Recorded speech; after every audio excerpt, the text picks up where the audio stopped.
यात्रा।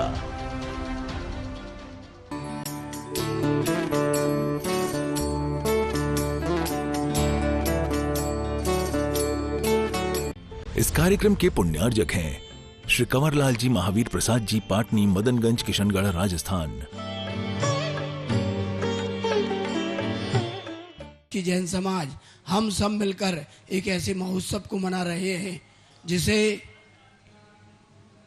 जिसे दीक्षा दिवस के रूप में जाना जाता है। पूज्य गुरुदेव के आगमन के पूर्व में आपको सूचना दूं, आप सब और हम सब मिलकर महा महोत्सव करेंगे। आइए, ये कल का महा महोत्सव विमान महोत्सव था जो अपने आप में ऐतिहासिक है, और आज विमान महोत्सव का दूसरा दिवस भगवान जिनेंद्र देव की महारथ यात्रा के रूप में हम सबको देखने और श्रवण करने का सौभाग्य मिलेगा, जबकि पूज्य गुरुदेव मंच पर आकर विराजेंगे और गुरुदेव की मंगल देशना हम सब पूज्य गुरुदेव के श्रीमुख से सुनेंगे। हमारा सौभाग्य है, जो सपने हमने वर्षों से देखे थे वह कल पूरे होंगे। वह दृश्य उपस्थित होगा जब तीर्थराज सम्मेद शिखर की तलहटी में जो दृश्य उपस्थित हुआ था। हमारी कोशिश रहेगी कि हम उस दृश्य को अपनी आंखों से देखें। वहाँ भले हम नहीं पहुँच पाए थे, लेकिन कल इस नगरवासियों को मध्य हम सब उस दृश्य को देखने का सौभाग्य अर्जित करेंगे।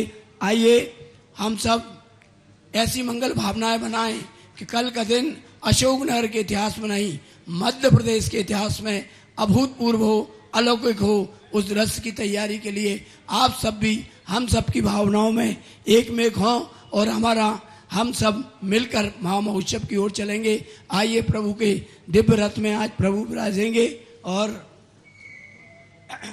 रथ में विराजने के उपरांत यह भव्य शोभा यात्रा प्रारंभ होगी।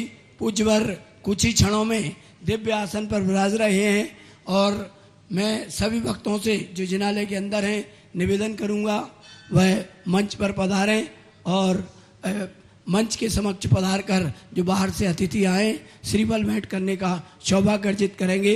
आप तैयार रहें। अनेक नगरों से आज हमारे बीच भक्त उपस्थित हैं। हम सब प्रभु की बोलो परम पूज्य आध्यात्मिक संत निर्यापक श्रमण तीर्थ चक्रवर्ती मुनि पुंगव सुधा सागर जी महाराज की जय। पूज्य गुरुदेव मंच पर विराज रहे हैं।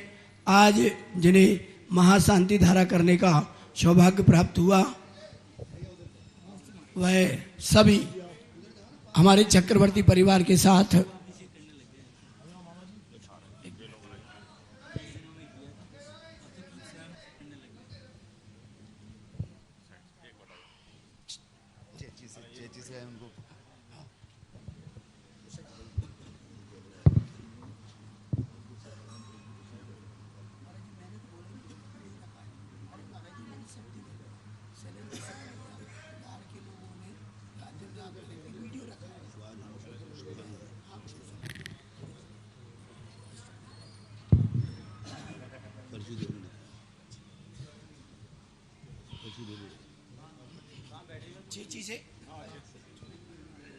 आइए, जो भी अतिथि आए हैं सभी से निवेदन करूंगा महावीर भैया पाद प्रक्षालन का सौभाग्य अर्पित करें। बाल ब्रह्मचारी महावीर भैया परम गुरु भक्त पहुंचे। आज जिन्हें महाशांति धारा करने का सौभाग्य प्राप्त हुआ है वह भैया चेची से श्री अशोक जी और पूरे भक्त नेमीचंद जी दादाजी के नाम से चेची जो प्रसिद्ध थी वह सभी भक्त आ जाएं और पूज्यवर धर्म जी नेम जी सब आप आ जाएं और पूज्य गुरुदेव की पाद प्रक्षालन का सौभाग्य प्राप्त करें। और भी जो भक्तों को हमारे चक्रवर्ती परिवार को आज सौभाग्य प्राप्त हुआ है, अध्यक्ष जी आप भी पाद प्रक्षालन का सौभाग्य अर्जित करें। चक्रवर्ती द्वय से निवेदन, आदरणीय श्री पदम कुमार जी आप भी सौभाग्य अर्जित करें। महावीर भैया आप भी सौभाग्य अर्जित करें।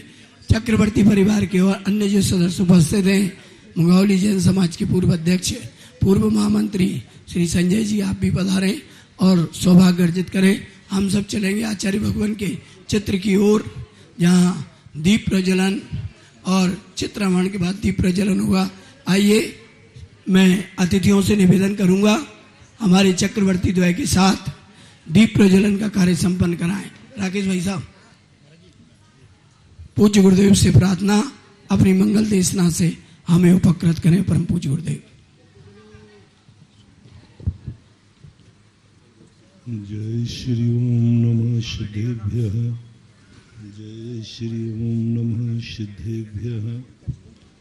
जय श्री ओम नमः सिद्धेभ्यः। सर्वमंगल मांगल्यम सर्वकल्याणकारकम प्रधानं सर्वधर्माणां जैनं जयतु शासनं। जैनं जयतु शासनं।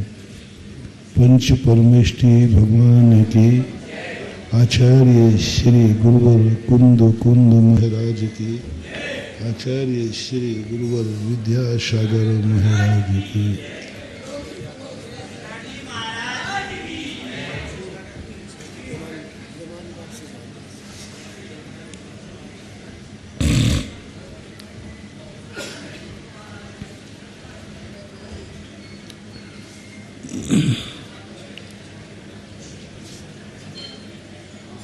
कोई भी कार्य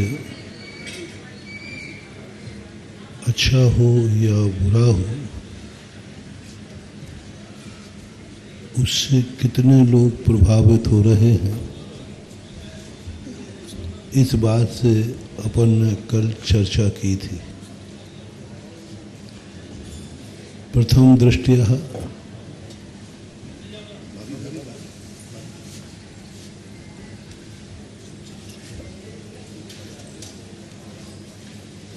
हमें विचार करना चाहिए कि हमारी जिंदगी कितनी प्रभावित हो रही है, हमारा स्वयं का नुकसान कितना हो रहा है। पहली यह दृष्टि होना चाहिए, किसी भी रूप में हो। जब हमारी दृष्टि में ये आ जाता है इस कार्य से मेरा स्वयं का कितना नुकसान है, और स्वयं के नुकसान के संबंध में सबसे पहले व्यक्ति को विचार करना चाहिए। कोई भी कार्य करें, पहले स्वयं का हित देखें। उत्तमा स्वात्म चिंता स्यात् देह चिंता च मध्यमा, अधमा काम चिंता स्यात् पर चिंता धमा धमा। अपने पहले आत्मा की चिंता करो, अपना चिंता करो, अपने लक्ष्य को पूरा करो, अपने का घात नहीं होना, अपने स्वयं की शक्तियों का हिरास नहीं होना चाहिए। हमारी जिंदगी की हर वस्तु की पहले ये तभी संभव है जब तुम अपने आप को मूल्यवान समझोगे। तुम्हारी दृष्टि में तुम्हारी क्या कीमत है, दूसरों की दृष्टि में नहीं, भगवान की गुरु की दृष्टि में नहीं। तुम्हारी दृष्टि में तुम्हारी क्या कीमत, तुम्हारी दृष्टि में तुम्हारी खुद की क्या इज्जत है, तुम्हारी दृष्टि में तुम अपने आप को क्या मानते हो। सबसे पहला निर्णय ये करना चाहिए। व्यक्ति अपना अहित क्यों कर लेता है? जानता है कि इसमें मेरा अहित है, फिर भी अहित कर लेता है। जानता है कि इसमें मेरा हित है, फिर भी नहीं कर रहा है। जान रहा है। अभी हम किसी से भी पूछें, हर व्यक्ति बता देगा कि मेरा हित किसमें है और अहित किसमें है। शायद मैं बचाने में चूक जाऊं, लेकिन आप नहीं चूकेंगे, क्योंकि आपको अनुभव में आ गया है कि क्या क्या अहितकारी है। ज्ञान नहीं है सो बात नहीं है। 99% लोगों को ज्ञान है कि अहितकारी क्या है, फिर भी अहित कर रहा है। आश्चर्य ये है, आश्चर्य वह नहीं है जो वो नहीं जानता है कि अहितकारी क्या है। कर्म फल चेतना में जीने वाले जीवों पर दया नहीं की गई। कर्म फल चेतना में जीने वाले जीवों को उपदेश नहीं दिया गया। कर्म फल चेतना वालों को कोई ज्यादा दोष नहीं लगता, क्योंकि वो जानते ही नहीं है असंगी पंचेंद्रिय तक और एक इंद्रिय तक। असंगी एक इंद्रिय कर्म फल चेतना में है, असंगी जानते ही नहीं है कि हित किसमें है अहित किसमें है। इसलिए उनके ऊपर कोई भी जैनागम में कोई विशेष चर्चा नहीं की। नहीं कहा कि उनको उपदेश दो, उपदेश उनको देना है जो जानबूझ करके अंधे बने हुए हैं। जानबूझकर अंध बने हैं, आंखन बांधी पाटी, जानबूझ करके अंधे बने। आप खुद जिंदगी में देखना, आपको खुद मालूम, अपनी आत्मा से पूछना। एक दिन लिस्ट बनाना, बिना गुरु के बिना शास्त्र के तुम अपनी खुद की लिस्ट बनाना कि जिंदगी में तुम्हारे लिए अहितकारी क्या है जिसमें तुम्हारी आत्मा गवाए दे। किसी से मत पूछना, गुरु की बातें नहीं, शास्त्रों की बातें नहीं। अपने आप में जो तुम्हें लगे कि ये चीज, ये कार्य अहितकारी है, बस उसको लिखना है। बना सको तो दूसरा खाना बना लेना, जो तुम्हारी आत्मा कहे कि हितकारी क्या है, जो तुम्हें अच्छा लगे वो बना लो। ईमानदारी से बनाना, बेईमानी से मत बनाना। मैं बहुत बड़ी छूट दे रहा हूं आज, हालांकि संसारी व्यक्ति को ये छूट मिलना नहीं चाहिए, बालकों को ये छूट मिलना नहीं चाहिए, लेकिन फिर भी मैं दे रहा हूं। तुम्हें जो कुछ भी, क्योंकि मुझे विश्वास है यदि तुम सही ईमानदारी से खुद आत्मा की प्रवचन सुनोगे, आत्मा की आवाज सुनोगे, तो 50% तुम वही लिखोगे सही जो हम लिखेंगे, भगवान लिखेंगे। क्योंकि आत्मा की आवाज कभी गलत नहीं होती। आत्मा को हम दूसरे ढंग से प्रभावित कर देते हैं। आत्मा को हमने ऐसा संबोधित कर दिया, आत्मा को हमने ऐसा डरा दिया, भयभीत कर दिया, इसलिए आत्मा सही बोलने से हिचकती है, डरती है। एक बार आत्मा को फिर ही छोड़ दो कि हे आत्मन, तुझे कोई पाबंदी नहीं है, ईमानदारी से आज लिस्ट बना दो कि जिंदगी के लिए अच्छा क्या है और बुरा क्या है। खुद बैठिए, सोचिए कि आपके मन में कौन सी बातें जो आती हैं जो आपको अच्छी लगती हैं, अच्छी हैं, जिससे शांति मिलती है, कौन सी बातें दिमाग में आ जाने पर अशांति मिलती है। किन बातों से मन शांत होता है, किन बातों से अशांत होता है, वो फैसला आपके ऊपर छोड़ रहा हूं। ईमानदारी से लिखना, तुम्हारे मन में अशांति आई, क्यों आई?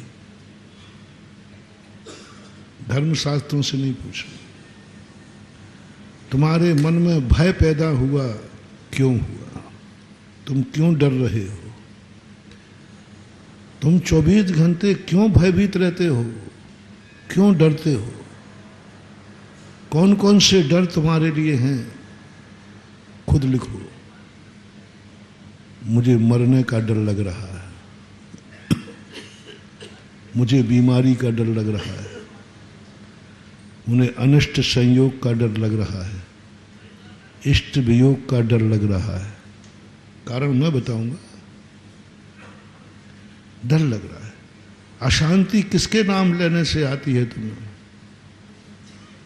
दुश्मन का नाम याद आती शांति आती है कि अशांति? लिख लो आप। जब जब मुझे अपने दुश्मन का नाम याद आता है मेरा मन अशांत हो जाता है, मेरा मन खौल जाता है, मुझे बहुत बुरा लगता है, मेरी सब कुछ खत्म हो जाती शांति। नोट कर लो, किस वस्तु को देख करके तुम्हारे मन में राग जागता है, वह नहीं मिलने पर आपको कैसा लगता है। जिस वस्तु को आप चाह रहे हैं, यदि वह वस्तु नहीं मिलती है, कितनी वस्तुएं तुम चाहते हो जो तुम्हें मिलेगी नहीं, और जब मिलेगी नहीं तो आपको अशांति होगी, आपको भय उत्पन्न होगा, आपको इतनी आकुल व्याकुल परिणाम हो जाएंगे। ऐसी वस्तु के ऊपर आप नोट करो कि मैं दिन भर में 24 घंटे में मेरे मन में इतनी इतनी वस्तुओं को चाह रहा हूं, लेकिन वो नहीं मिली, इसलिए मेरा मन अशांत है। मैं भाव था मेरा कि मेरा हवेली बन जाए, नहीं बनी तो मेरा मन अशांत है। मैं चाह रहा था कि मैं कलेक्टर बन जाऊं, इंटरव्यू पास हो जाऊं, मैं नहीं हो पाया, मैं फेल हो गया, मुझे अशांति हो गई। मैं चाह रहा था कि मेरे घर में बहुत अच्छा धन दौलत आ जाए, व्यापार में फायदा हो जाए, नहीं हो पाया, अशांति। जो जो तुमने चाहा वो नहीं हो पाया, इसलिए आप अशांत हैं। जिसको नहीं चाहा उसको सामने आ गया, आप अशांत हैं। नोट करिए, आंखों से देखिए, किसको देखने के बाद तुम्हारे मन में अशांति होती है। किसको देखने के बाद? तुम बहुत शांत प्रिय हो, आपने ऐसा क्या देख लिया कि आपको अशांति हो गई? दोनों देखने से होता है। देश की वस्तु देखने पर भी मन अशांत होता है, और राग की वस्तु भी देखने से मन अशांत होता है। वो तुम चाह रहे थे, वो वस्तु तुम्हें दिख गई, अब तुम्हारे लिए अशांति पैदा हो गई, अब तुम्हारा मन चित्त विक्षिप्त हो गया, अब वही घूम रहा है तुम्हारे दिमाग में। नोट करो, अशांति दी है इसने। कौन सी बातें सुनकर के तुम्हारा मन अशांत होता है? ऐसी कौन सी बातें हैं जो तुम्हारे शब्द कान में आते ही तुम्हारा मन अशांत हो जाता है, तुम्हारी सब कुछ भंग हो जाता है, तुम्हें ना तो सोना आता है, ना खाना आता है, कुछ नहीं आता, क्योंकि तुम्हारे कानों में वो शब्द पड़ गए। कौन से शब्द बोलने पर आपको गलती महसूस होती है कि मैंने एक गलत बोल दिया? वो आपको लिखना है, मेरी तरफ से नहीं।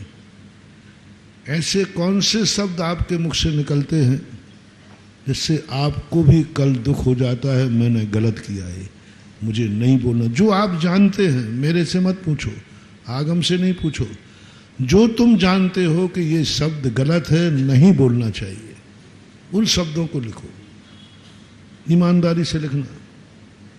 जो जो शब्द आपके मुंह से निकलते हैं उनके संबंध में न्याय करना है। तुम्हारा प्रश्न पत्र है, या मान लो मैं प्रश्न पत्र दे रहा हूं, उत्तर आपको देना है। मैं तुमसे प्रश्न कर रहा हूं, समाधान आपको करना। आप दिन भर में जितने शब्द बोलते हैं, जितना भी बोलते हैं, उनमें तुम खुद बताओ कि मुझे ये शब्द नहीं बोलना चाहिए, मेरी ये आदत बुरी है, ठीक नहीं है, लेकिन मेरे मुख से निकल जाता है। तुम खुद ईमानदार। तुम्हारे मुख से बच्चों को गाली निकल जाती है, मैं पूछता हूं अच्छी है या बुरी? आपने अपने बच्चे को गाली दे दी, आपसे पूछ रहा हूं ठीक है? बाद में पूछ रहा हूं कि आपने अपने बच्चे को गाली दे दी, आपने अपनी पत्नी को गाली दे दी, आपने किसी दोस्त को गाली दे दी, आपने जब गाली दी, आपको बाद में पूछ रहा हूं क्या ठीक है? पिता को बेटे को गाली देना चाहिए या नहीं? आपकी तरफ से बोलो, नहीं देना। नोट कर लीजिए, मेरे से दिन भर में इतने शब्द गलत हो जाते। कितनी भोजन में थाली में तुम खाते समय तुम खुद कहते हो ये गलत है। तुम खुद निर्णय करो, तुम्हारा खुद निर्णय करो कि जो मैं खा रहा हूं ये सही है या गलत है।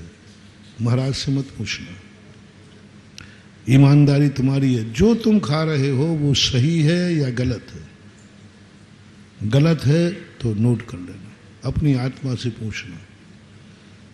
गुटखा तुम खाते हो, सही बताना, सही है या गलत है।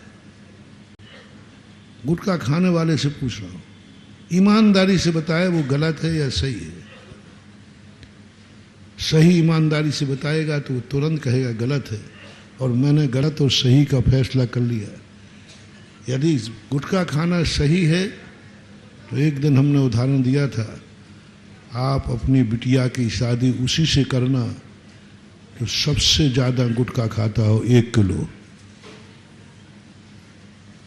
हमने कहा था यदि मान लो तुम्हारा मन कभी बेईमान हो जाए तो इससे फैसला कर लेना।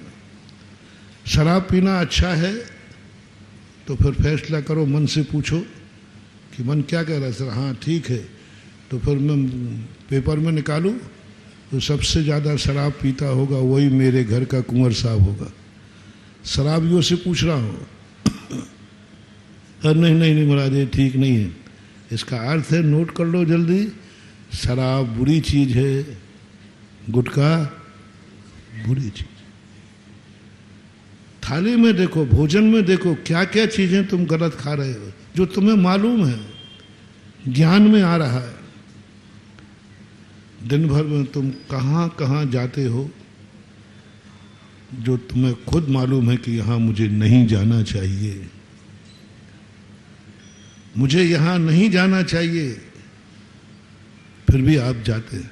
नोट करो कितने कार्य हैं जो तुम्हें नहीं करना चाहिए, तुम्हें खुद मालूम है कि ये कार्य मुझे नहीं करना चाहिए, तुम कर रहे हो। इसका प्रमाण पत्र दे रहा हूं महाराज जी, कौन सा करना चाहिए कौन सा नहीं तो मुझे मालूम नहीं। मेरे पास बहुत थर्मामीटर बहुत है, मेरे पास हर चीज के। तुम यदि मेरे अनुसार चलो तो तुम इतने ईमानदार हो जाओगे कि तुम कभी कम से कम दुनिया से बेईमानी करोगे लेकिन अपने आप से कभी बेईमानी नहीं करोगे। जिस कार्य को ये अच्छा कार्य है कि बुरा है,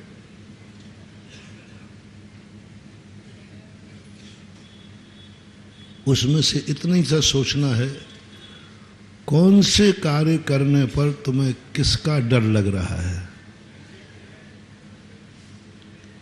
किसका डर लग रहा है। मैंने ये कार्य किया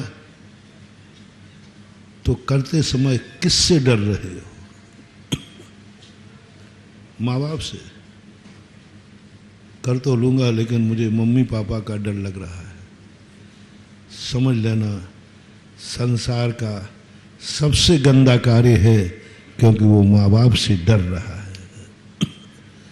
सबसे गंदा कार्य। इसमें हम एक दिन बहुत पहले प्रवचन दिया था। सबसे गंदा कार्य वह है जिसको करते समय तुम्हें मम्मी पापा का डर लग रहा है। ये कार्य मैं कर रहा हूं, मम्मी पापा को पता न चल जाए, पता चल गया तो बहुत अनर्थ हो जाएगा। बस जिस कार्य में तुम्हें माँ बाप का डर लग रहा हो, पहला तो मैंने पहले ही कह दिया कि जो तुम्हें खुद डर लग रहा हो, मेरी दृष्टि से खुद एक गलत कार्य है। मेरी आत्मा खुद बोल रही है कि ये काम नहीं करना चाहिए, उसको नोट कर लो। और निर्णय नहीं हो तो तुम अपने भय से निर्णय कर लो। कौन से कार्य करने में आपको किसका भय लग रहा है? माँ बाप का? कौन से कार्य करने में डर लग रहा है अपने बच्चों का? कौन से कार्य करने में डर लग रहा है आपको अपनी पत्नी से? तुम ऐसा क्या कर रहे हो जिससे तुम्हें डर है कि मुझे यह बात मेरी पत्नी को पता नहीं चले, मुझे डर लग रहा है? ऐसा कौन सा कार्य कर रहे हो जिसमें तुम कानून से डर रहे हो, अदालत से डर रहे हो? अदालत से डर रहे हो। यदि इसकी FIR हो गई तो बहुत डर लग रहा है। यानी तुम जानते हो कि जो कार्य मैं कर रहा हूं वो गलत है। डर क्या बता रहा है? यदि यह कार्य किया और किसी ने FIR लिखा दी तो सीधा जेल जाऊंगा। इसका अर्थ है कि आपको मालूम है कि यह कार्य गलत है। मैं नहीं बोल रहा हूं, अभी आपसे बुलवा रहा हूं। आपका खुद का डर कह रहा है कि यह गलत है, क्योंकि आपको FIR का डर लग रहा है, आपको कोर्ट का डर लग रहा है, आपको जेल का डर लग रहा है। ये डर ही आपके फैसलों का निर्णय करता जा रहा है। आपको गुरु से डर लग रहा है। क्या हो गया? जिसकी शरण में आते ही सारे दुनिया के डर खत्म हो जाते हैं, उनसे तुम डर रहे हो, डाकू से नहीं। कई लोग कहते हैं महाराज मैं महाराज के पास नहीं जाऊंगा, मुझे डर लगता है। अरे भाई क्यों? डरा तो भाई देखो दो ही से ज्यादा है, डाकू से डरा जाता है। और मुझे डाउट है कि लोग मेरे से बहुत डरते हैं, तो बोल दो आज मैं क्या हूँ। क्योंकि मैंने पढ़ा है शास्त्रों में, डाकू से डर लगता है। और तुम्हें मेरे से डर लग रहा है, तो इसका अर्थ है मैं कौन हूँ आप बता ही दो, आज कह ही दो। डाकू हूँ कि साधु हूँ? अब देखो मुझे देखो मेरे पता नहीं है, हम तो तुम्हारे डर को देख करके सोच रहा हूँ कि कहीं शायद मैं डाकू हूँ, आतंकवादी हूँ, इसलिए आपको डर लगता है। क्योंकि दुनिया किन से डरती है?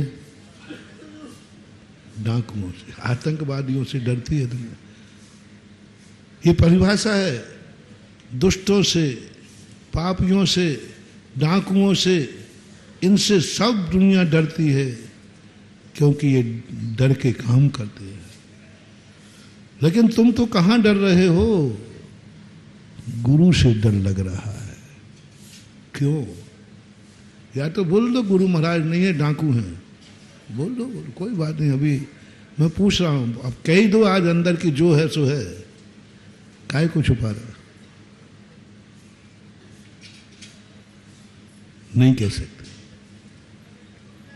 न तुम्हारी बल्दियत से संस्कार है, न तुम्हारी आत्मा से है। और जो प्रवचन सुन रहे हैं, कम से कम इनके मन में तो कभी भाव, प्रवचन सुनना बता रहा है कि तुम साधु मान रहे हो। साधु से डर। अब साधु से दो कारण है, या तो साधु डाकू है इसलिए डर रहा है, या तुम अपराधी हो इसलिए डर रहे हो। दो में से एक फैसला करना। डर तो है, डर तो है। और डर दो ही कारणों से है, या तो तुम्हारा गुरु डाकू है, तुम्हारे माँ बाप डाकू हैं, तुम्हारा गार्जियन डाकू है, या फिर तुम अपराधी हो। डर तो है। अब डर क्यों है इसका फैसला तुम खुद करो। महाराज से आप डर रहे हो, फैसला करो जल्दी। साधु डाकू है या तुम अपराधी हो? जोर से बोलो, थोड़ा टेप तो हो जाए, वीडियो बन जाए थोड़ी बाद में। तुम्हें है बस आ गया ना बात। किसी से पूछने की जरूरत ही नहीं है। हमारी आत्मा गवाह दे देगी ये काम गलत है, क्योंकि तुम गुरु से डर रहा है। जिसकी शरण में जाते ही दुनिया के डर खत्म हो जाते हैं, उन्हीं से तुम्हें डर लग रहा है। इसका अर्थ कहीं ना कहीं से आत्मा ने कोई अपराध कर लिया। माँ की गोदी में तो बालक भी निडर हो जाता है। बालक कितना भी डरा हुआ हो और माँ के पास पहुंचते ही निडर हो जाता है। और तुम बड़े बालक, वो बालक दुनिया में से आकर माँ की गोदी में निडर हो जाता है, भय निकल जाता है, तुम बड़े होकर किससे डर रहे हो? माँ बाप से। क्या नीति विरुद्ध कार्य है? नीति कही है कि बालक को माँ बाप मिल जाने के बाद बालक का डर खत्म हो जाता है। तुम बड़े होकर के किससे डर रहे हो? माँ बाप से डर रहे हो। जहां तुम्हें जाकर के निडर होना चाहिए वहां से तुम्हें डर लग रहा है। तुम भगवान से डर रहे हो, तुम धर्म से डर रहे हो। जितने जहां जहां भय छूटते वहीं से डर लग रहा है। जिस कार्य में ऐसे लोगों से डर लगे, जहां जगत के भय छूट जाते हैं, समझ लेना वही कार्य निंदनीय है, वही कार्य गलत है, उसको लिस्ट में लिख लेना। मोटिवेशन गुरु का, माँ बाप का, परिवार का, आत्मीजन का, स्वयं का, जिस कार्य करने में डर लगे वही कार्य बुरा है, वही कार्य के संबंध में बुरा है। और जब ये लिस्ट तुम्हारी बन जाए तो फिर आप संगी पंचेंद्रिय हैं।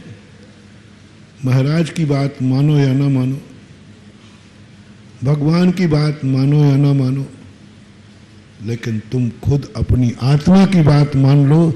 जो अपनी खुद की आत्मा की बात मान लेता है, मुझे विश्वास है वह मोक्ष जा पाए या नहीं जा पाए, लेकिन नरक गति से जरूर बच जाएगा। जो अपने आप की मानता है, अपने आप की ईमानदारी से बात मानता है और अपने लिए मानता है, मैं वो कार्य नहीं करूंगा जिसमें मेरी आत्मा खुद भयभीत हो जाए, मेरी आत्मा खुद गलत महसूस करे। मेरी आत्मा पहले से ही जानती है कि ये कार्य गलत है। तुम्हारी आत्मा पहला कार्य, यदि तुम ये न कर पाओ, यदि तुम ये न कर पाओ, तो कम से कम वो दूसरा विचार जो मैंने कल कहा था, यदि तुमने ये कर लिया जो मैंने आज कहा है, तो तुमने बहुत बड़ा कार्य कर लिया, बहुत बड़ा कार्य। न कर पाओ तो कम से कम जो कार्य तुम कर रहे हो, बुरा कार्य, तुम्हारे करने पर कितने लोग प्रभावित होंगे। अब सेकंड पे आ रहा हूं। तुमने कहा महाराज जी मैं नहीं छोड़ पाऊंगा, मैं आदत से लाचार हूं। मैं जानता हूं, शराबी जानता है शराब बुरी है, लेकिन छोड़ नहीं पाता, रोते हैं। कई शराबी आके रोते हैं, महाराज छुड़ाओ आप, मुझे मार डालो, मैं मरना चाहता हूं, ये शराब नहीं छूट रही। मेरे पास ऐसे ऐसे शराबी लोग आए जो शराब के कारण मरना चाहते हैं। बोलो महाराज बहुत बुरी आदत है, तड़पता हूं, शराब के कारण मरने जा रहे हैं, शराब नहीं छूट रही इसलिए मर रहे हैं। गुटखा वाले रोते हैं, महाराज छुड़ाइए आप, मैं करूं क्या, 10 लाख क्षण पर मैं छुड़ाया, हमने 10 दिन में ही खा लिया। बहुत हिम्मत की, 2 दिन चलाया, 3 दिन चलाया, चौथे दिन आप लोग क्या कर रहे हैं? तो यदि तुम्हारी ऐसी मजबूरी हो या तुम व्यसनी बन गए हो, तुम्हारी लत पड़ गई है, तो दूसरा तुम्हारे लिए मैं दे रहा हूं चिंतन। तुम्हारे उस कार्य करने से किस किस को प्रभाव पड़ेगा। कल का प्रवचन पूरा याद करो, इससे जोड़ लो। करोगे तुम, प्रभावित कौन होगा? फिर भी मैं तुम्हें बचा रहा हूं। सारे पाप करके तुम पाप कर रहे हो, बुरे कार्य कर रहे हो, शराब पियोगे, गुटखा खाओगे, सब खाओगे, सारे पाप तुम करोगे, फिर भी मैं तुम्हारे लिए जमानत ले लूंगा। तुम्हारे कल्याण का रास्ता है, थोड़ा टाइम लगेगा, थोड़ा रास्ता लंबा है, क्योंकि तुम आदत से लाचार हो। तुम अपना अहित कर सकते हो लेकिन पाप नहीं छोड़ सकते। तुम अपने आप को मिटा सकते हो लेकिन पाप नहीं छोड़ सकते। तुम मर सकते हो लेकिन शराब नहीं छोड़ सकते। हैं बहुत सारे, महाराज जब मरेंगे तो मर जाएंगे। अब जो होगा महाराज तो होगा, हम तो अब गुटखा तो नहीं छोड़ पाएंगे, कैंसर से मरेंगे तो मर जाएंगे। जिन व्यक्तियों ने पाप छोड़ने पर अपनी मौत भी दांव पर लगा दी है, मौत दांव पर लगा दी कि मैं यह नहीं छोड़ूंगा, इसके बदले में तुम्हें मरना पड़ेगा, मरना मंजूर है, मरना मंजूर है। और मैं भी जान रहा हूं कि मेरा मरना निश्चित है। मैं भी जानता हूं कि तुम्हारा ये अपराध करोगे तो जेल जाना निश्चित है, निश्चित है। तुम्हें मालूम है कि यदि मैंने अपराध किया तो मुझे जेल जाना ही पड़ेगा। भैया जेल, महाराज जी अब जेल हो जाए तो हो जाए, मैं ये कार्य तो नहीं छोड़ सकता। ऐसे चोर हैं, ऐसे गुंडे हैं जो कहते हैं मुझे जेल मिलेगा, फांसी मिलेगी, जो मिलेगा मैं सब करने को तैयार हूं, लेकिन मैं जो कर रहा हूं इसको मैं छोड़, आदतन अपराधी बोलते हैं, आदतन अपराधी। जो जेल के बाहर रहते ही नहीं, एक आध दिन को छूटेंगे उसी में अपराध, फिर पुनः जेल में चले जाते। आदतन अपराधी जो हैं, जो जानकर कह रहे हैं कि मुझे जेल मिलेगा, मिलेगा, फांसी मिलेगा, ऐसे लोगों के लिए भी मैं अपने यहाँ एडमिशन दे दूंगा, मैं उनकी जमानत लूंगा, उनका केस मैं लड़ूंगा। वकील साहब जिन्होंने ये ठान लिया कि मुझे जेल मिलेगा तो मिलेगा, लेकिन मैं ये पाप तो करूंगा, मैं मरूंगा तो मर जाऊंगा, लेकिन मैं ये गलत कार्य छोड़ने वाला नहीं हूं, ऐसे लोगों के लिए बहुत बड़ी रिस्क ले रहा हूं। साधु होकर के भी इतनी बड़ी रिस्क नहीं ले, आदतन अपराधियों का केस नहीं लड़ना चाहिए। आदतन अपराधी वगैरह, मरूं तो मर जाऊं। हैं बहुत सारे लोग, खूब समझाता हो, बोले महाराज जी व्यर्थ है आपका समझाना, हमारा कुछ नहीं होना, हम नहीं सुधरने वाले महाराज। कई लोग बच्चों से मैं कहता हूं तो बोले महाराज जी, बड़े लोगों से मेरे पास सब बोले महाराज जी नहीं सुधरूंगा मैं, आप कुछ भी करो, मैं बहुत बुरी तरह फंस चुका हूं, अब नहीं निकल सकता, अब जो बर्बादी होगी तो होगी। एक अभी यहीं अशोकनगर में एक केस आया, बाहर का था, उसके मम्मी पापा लाए, वो किसी गलत से शादी करना चाह रहा था। मैंने बहुत समझा, बोले महाराज बिल्कुल सब सही है, मैंने 100% गलत किया और ये भी पक्का है कि मेरी जिंदगी बर्बाद होना निश्चित है, फिर भी महाराज मैं इतना डीप उतर चुका हूं, हम दोनों एक दूसरे को नहीं छोड़ सकते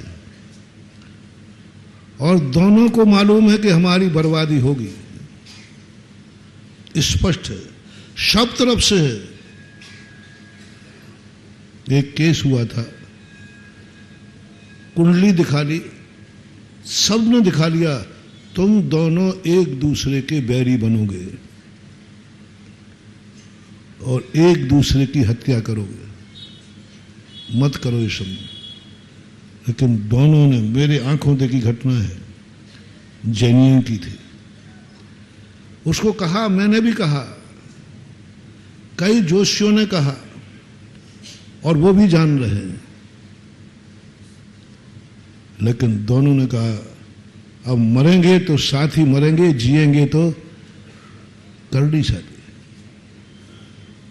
2 साल या 3 साल हुए, साल में आगे पीछे हो सकता है, और एक दूसरे को, एक ने मारा, उसको मारने के बाद उसने खुद अपने आप को मार लिया, बच्चा छोटा सा था, अनाथ हो गया। ये मालूम था, जानबूझ करके भी उन्होंने ये कार्य किया, क्या करेंगे, जैसे कल मैंने कहा था, इसको बोलते हैं निधत्त निकाचित कर्म। निधत्त निकाचित कर्म, जान रहे हैं, सब कुछ मालूम है, फिर भी कर रहे हैं। बहुत लोग कहते महाराज अब जो होगा आप परेशान मत हो, हमारा विनाश ही हमारी नीयत है, हम अभी नहीं चेतेंगे, बर्बाद होकर के ही चेतेंगे, हम मिट जाएंगे, बर्बाद होंगे, कोई बात नहीं। ऐसे लोगों को भी मैं हथियार नहीं डाल रहा हूं, ऐसे लोगों का भी मैं केस लड़ूंगा।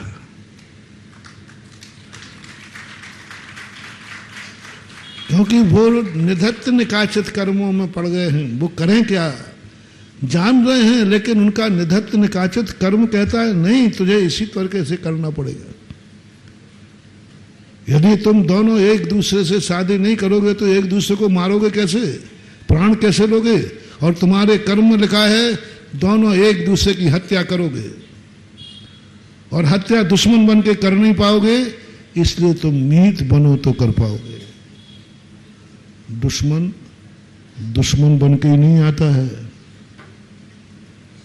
कभी कभी दुश्मन अपना बन के आता है, जैसे आस्तीन का सांप बोलते हैं। अपन समझते हैं कि दुश्मन वही है हमारा दुश्मन जो हमारा बुरा सोचता है, नहीं, अपना बन करके आता है, अपना बन करके आता है और बीच मझधार में छोड़ देता है, बीच मझधार में छोड़ता है। हमारे शास्त्रों में एक कहानी आती है कि एक पड़ोसी था, उनमें कभी बनी नहीं, हमेशा झगड़ा होता रहता था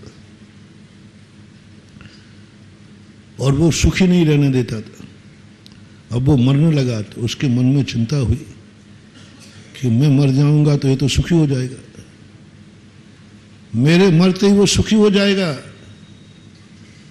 और इसको सुखी 7 जन्म तक नहीं होने दूंगा। तो उसने मंत्र साधना शुरू की और सिद्धि की। एक देवता सिद्ध हुआ, बोले भैया मांग ले, क्या मांगना है? बोले कुछ नहीं चाहिए है, मैं मर रहा हूं, मर करके मैं पड़ोसी के यहां पैदा हो जाऊं। देवता सोचता है उसके यहां पैदा, उसका बेटा बाप बना रहा है उसको, तेरा तो परम दुश्मन है, परम दुश्मन है उसके यहां। बोले आप मत पूछिए, ये हमारी अंदर की बात है, आप तो वरदान देना हो तो दीजिए। देवता ने सोचा कि शायद जिंदगी भर लड़े भिड़े हैं, अंत में शायद बेटा बन के पश्चाताप करना चाहता। बोले साहब और सुनिए, मैं पड़ोसी में जन्म लूं लेकिन अकेला रहूं, उस घर में फिर दूसरा बेटा पैदा नहीं होना चाहिए। देवता सोचे भाई ऐसा क्यों?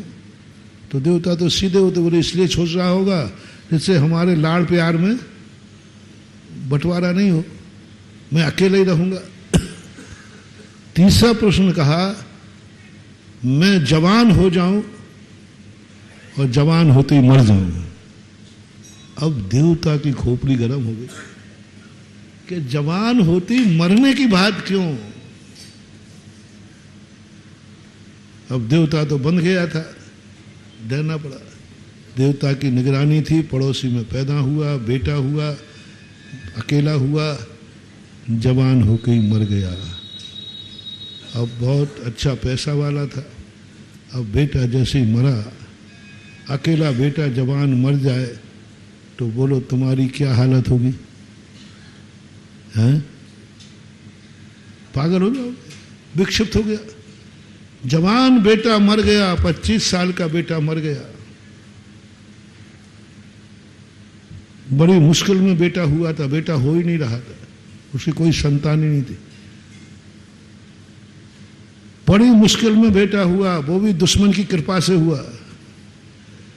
दुश्मन यदि ऐसा वरदान नहीं मांगता तो होने वाला भी हो गया, बीच में मर गया, 25 साल मर गया, सेठ पागल हो गया, विक्षिप्त हो गया, मन फट गया, पागल होकर घूमने लगा, कपड़े फाड़ दिए, सड़क पे घूमने लगा, मिट्टी उठा के खाने लगा। अब वो देवता, वो जीव मर के जहां गया, बोले भैया अब तो बता दे तू,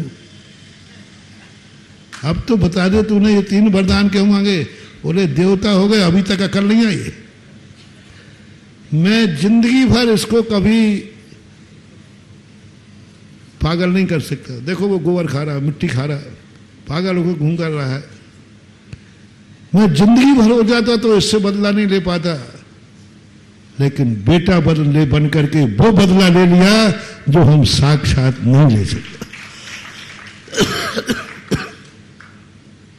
बेटा बन के बदला लिया, पागल कर दिया, विक्षिप्त कर दिया, सब बर्बाद हो गया, सब खत्म हो गया, कुछ नहीं बचा उसका। वो कहता है इससे अच्छा बदलाव और क्या होगा। बहुत बड़ी बात मानो, मत समझना जो तुम्हारी जिंदगी में आया है वो तुम्हारा हित करके गया। तुम्हारी जिंदगी में आने वाला व्यक्ति यदि तुम्हें दुखी छोड़ करके जा रहा है तो वो कोई ना कोई पूर्व भाव का बदला लेने आया था। कोई भी व्यक्ति हो, बदला लेना था। ऐसे अधर्म में छोड़ गया कि तुम कहीं के नहीं रहे। ये विधर विधवा होते क्या परिणाम है? यही तो है, तुम्हें इस हालत में करके छोड़ दिया, ना तुम इधर की रह सकती हो ना तुम उधर की रह सकती हो। ऐसी उम्र में पति मर गया, कहीं की नहीं रही, पूर्व भाव का कोई बात। तुम कहते नहीं वो तो मुझे बहुत चाहते थे, वो तो मुझे बहुत चाहती थी इसलिए तो तुम्हें दुखी हुए। वो चाहती थी इसलिए तो वो तुम बिना नहीं चाहती तो तुम पहले ही छोड़ देते। उसकी चाहत ही तुम्हारी जिंदगी के लिए दुश्मनी का बदला ले लिया और तुम्हारी पूरी जिंदगी बदल गई। माँ बाप बच्चे को पैदा करके मर जाते, अनाथ हो जाते, और बच्चों से बहुत प्यार था उनको, लेकिन छोटे बच्चे हुए, जन्म देकर मर गए। वो माता पिता उन बच्चों के पूर्व भाव के बैरी थे और उन्होंने कहा कैसे बदला चुकाऊं, इनको मेरे घर में जन्म होगा और मैं मर जाऊंगा, ये अपने आप लावारिस बनकर अनाथ होकर के घूमते रहेंगे। ये माँ बाप के जीव ने बदला ले लिया तुम्हें बेटा बना करके। नहीं ले नहीं सकते थे, मर गए बाबा, बच्चे अनाथ हो गए, बेटा मर गया, माता पिता पागल हो गए, पत्नी मर गई तुम रोते बैठे हो, पति मर गया तुम रोती बैठी हो। क्या है ये? आगम से देखो, कोई भी व्यक्ति है यदि तुम्हें किसी भी कारण से दुख दे रहा है, मोटिवेशन, चाहे जिंदा में चाहे मरे में, तुम्हारा कितना भी निकट का क्यों ना हो, कितना भी निकट का क्यों ना हो, यदि वो तुम्हारे लिए दुख दे रहा है, चाहे वो गुरु और शिष्य भी क्यों ना हो, चलिए आप तक भी नहीं, गुरु तक भी लाता हूं, यदि कोई शिष्य गुरु को दुख दे रहा है, गुरु शिष्य को दुख दे रहा है, ये गुरु और शिष्य का संबंध पूर्व जन्म के बैर का बदला ले रहा है, दुखी कर रहा है, परिणाम दुखी कर रहा है। मैंने जिसको दुखी करना है सुखी नहीं रहने देना। इसलिए महानुभाव में यहां मोटिवेशन आपको देते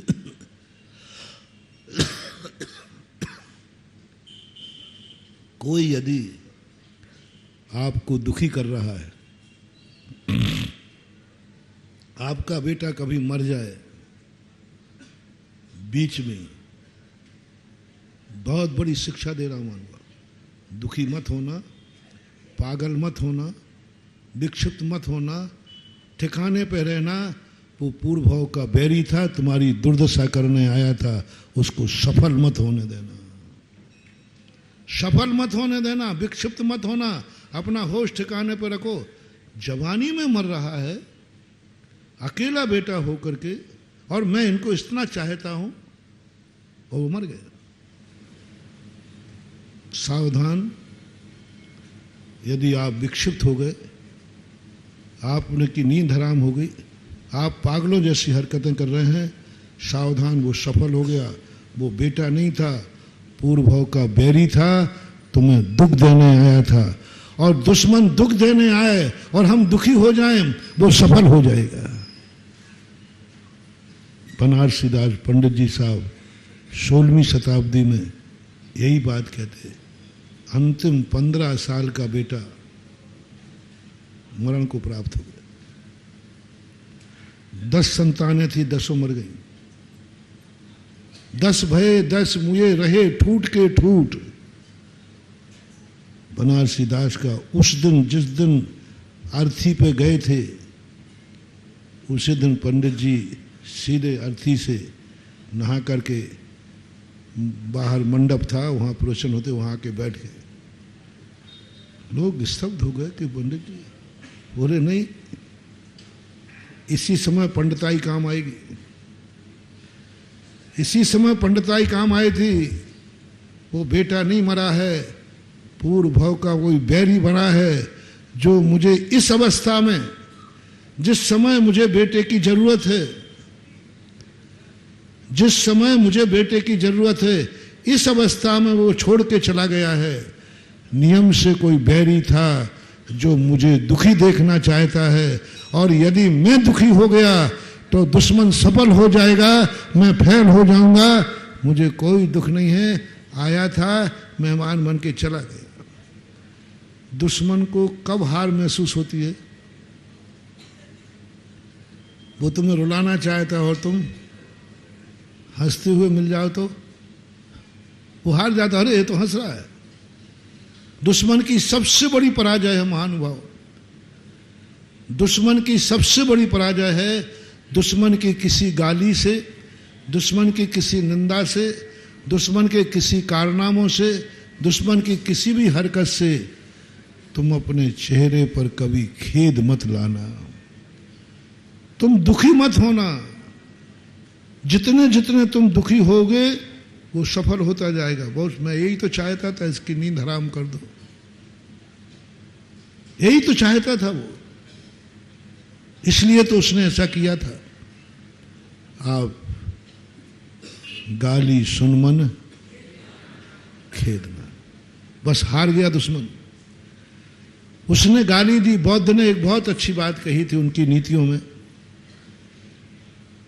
कि उनके शिष्य ने कहा कि साहब वो मुझे गाली दे रहा है। तो गाली दे रहा ना, तो तुमने ली क्यों? लेने वाला कौन है? तुमने ली क्यों? हे शिष्य, ये बताओ, कोई चीज यदि वो तुम्हें दे रहा है, तुमने नहीं ली, तो वो किसके पास रहेगी? बस जो गाली उसने दी तुम एक्सेप्ट मत करो, वो गाली उसी को लग जाएगी। तंत्र विद्या में है ऐसा, ये तंत्र विद्या कहलाती है। तांत्रिक रूप जो विद्या है, मंत्र अलग चीज है, तंत्र अलग चीज। तंत्र विद्या का सबसे बड़ा रीजन है कि तुमने जिसके लिए तंत्र किया है, यदि उसने एक्सेप्ट नहीं किया, तो वो तंत्र जाकर के जिसने किया था उसको नाश कर देगा, उसका नाश कर देगा। तुरंत नियम है उसका। क्योंकि तुमने गाली दी और तुमने ली नहीं, तो वो गाली लौट के किसको पहुंच गई? उसी के पास पहुंच गई। अब वो तिलमिला उठेगा, मैंने गाली ली नहीं तो गाली मेरी लौट के आ गई। तंत्र विद्या में ऐसे ही होता है। किसी ने तुम्हारे घर में नींबू फेंके, नींबू डाल गया और तुम घबरा गए, बस उसकी तंत्र विद्या सफल हो गई, उसकी तंत्र विद्या सफल हो गई। अब तंत्र विद्या का यही है, कभी नींबू मिले तो मैं अपने भक्तों को बता रहा हूं, कभी कोई टोटका फोटका कर जाए तो आप तो जूते भी पहनते हो, तो जूते और पहन लेना। पहले तो सबसे पहले उस पर थूक देना। अरे महाराज डर नहीं डरता, मैं हूं, थूक देना। और जो जूते पहने हो आप में, बस उसी पैर के जूते पहनकर उसको कुचल देना और झाड़ू से फेंक देना। कुछ भी तुम्हारा नहीं बिगड़ेगा। और जिसने फेंका था उसके यदि खबर हो तो उसके थोड़ा समाचार ले लेना, उसके क्या हाल है।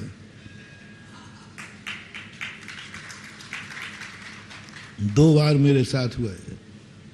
अब मैं तो सब हूँ, मांत्रिक तांत्रिक सब, मैं करता कुछ नहीं हूँ, लेकिन मैं सब जानता हूँ सामने वाला क्या कर रहा है। मानसरोवर की एक घटना है जयपुर की, सुनाई थी शायद। पंचकल्याणक के समय किसी ने पंचकल्याणक को बांधने का प्रयास किया और एक हंडे में हड्डी फड्डी सूकर के बाल पता नहीं क्या क्या रख गया, बेदी के ठीक पीछे गाड़ गया। किसी ने देख लिया,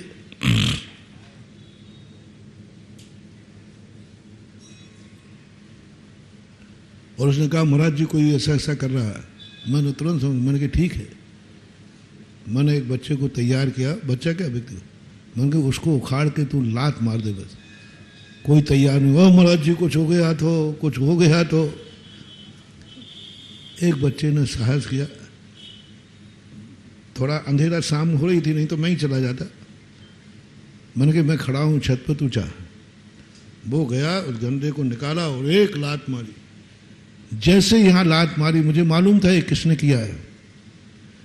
तुरंत मैंने उसके समाचार लिए, इधर उस हंडे की लात मारी और उधर उसको खूनी दस्त चालू हो गए। खूनी दस्त चालू हो गए, ऐसा खून बहा कि वह भागा, भागते भागते कम से कम 20-25 किलोमीटर जब सीमा से बाहर पहुंचा तब शांति मिली। जयपुर से भागा तो बस्सी पहुंच गया। रास्ते में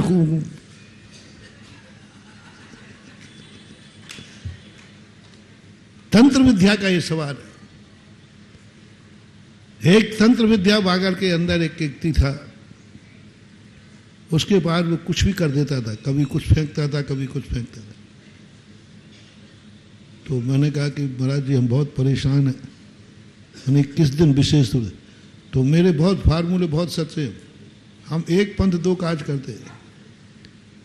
जैसे तुम संकट में फंसने वालों से पैसा ऐंठते हो ना, बेटे की अटकी है, 5 रुपया सैकड़ा ब्याज ले लो, देगा क्योंकि अटकी है। मैं अभी ऐसे अटके पे कहता हूं देख काम तो हो जाएगा,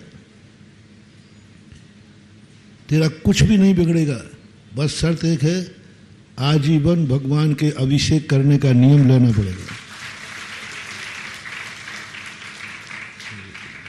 तो बोला जी आजीवन, मेरी दवाई वही है, मैं क्या करूं। मैं तो चाह भाई अब दवाई वही है तो मैं क्या करूं, जो दवाई है वो तो लेनी पड़ेगी।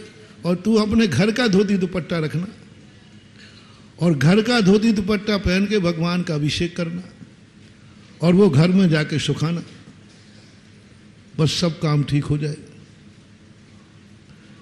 वो कोई शनिवार को कुछ करते हैं लोग, उसी आदत के अनुसार सामने वाले ने उसको कुछ मूठ वगैरह जो भी फेंकी। वो दरवाजे पे आई और लौट के इतनी तेजी के साथ गई कि जिसने फेंकी थी उसको पागल कर दिया। तुरंत मेरी उस पर निगरानी थी, पूछ लिया था। वो भी भक्त था मेरा, वो सवेरे उसको लेके आ गया। बोले महाराज जी रात में इसको कुछ हो गया, शाम को तो अच्छा सो रहा था, अच्छा था, सब कुछ था, सवेरे पागल हो रहा, बाल नोच रहा है, कपड़े फाड़ रहा है। मैं मुस्कुरा गया कि मैंने कहा भाई तू आज बता रहा है, ये केस मुझे पहले से मालूम था। उसको मैंने कहा बोल क्या बात, क्या तुमने ऐसा ऐसा किया? कबूल कर लिया। उनके परिवार को भी मालूम था ये करता है। तो महाराज ये तो हम कई दिनों से कर रहे हैं। मैंने कई दिनों से कर रहे थे तब बात अलग थी, अब मामला दूसरा है। तांत्रिकों का भी महाबाप अब वहां आशीर्वाद हो चुका है। मैंने कहा ना मेरे ऊपर भूत पलितों वालों, मेरे ऊपर कोई भूत मूत नहीं चलता क्यों, मैं खुद ही भूतनाथ हूं। तंत्र मंत्र मेरे ऊपर बहुत लगे रहते, हमारे ऊपर तो ना जाने लोगों ने क्या क्या नहीं किया है। राजस्थान में भी था मैं, क्या क्या नहीं किया। सब ने जितने भी फूट फकीर जितने थे सब करा लिए, लेकिन आज तक इसके गले में कोई रस्सी नहीं डाल पाया। खूब किए, पीछी से बांध गए, चौकट से बांध गए, पाटे से बांध गए, अच्छे अच्छे लोगों ने कहा मैं ये कर लो तो हो जाएगा, किया, सबने किए, साधुओं ने किए, श्रावकों ने, सब ने किए, लेकिन आज तक तो काबू में आ नहीं पाया। और मैं वायदा करता हूं जिंदगी में ना तंत्र और ना मंत्र, ना ये झाड़ा और ना फाड़ा मेरे जीवन में आसपास भी नहीं भटक सकते, ये मेरा दावा करना है। क्योंकि इनको मैं पहले से जानता हूं कि इनकी कमजोरी क्या होती है। मैंने कि तुमने ऐसा किया, महाराज जी वो सब कबूल कर लिया। दोनों परिवारों को बैठाल करके हमने सुलह कराई और दोनों परिवार पहले नियम करो कि हम कभी एक दूसरे का बुरा नहीं विचारेंगे।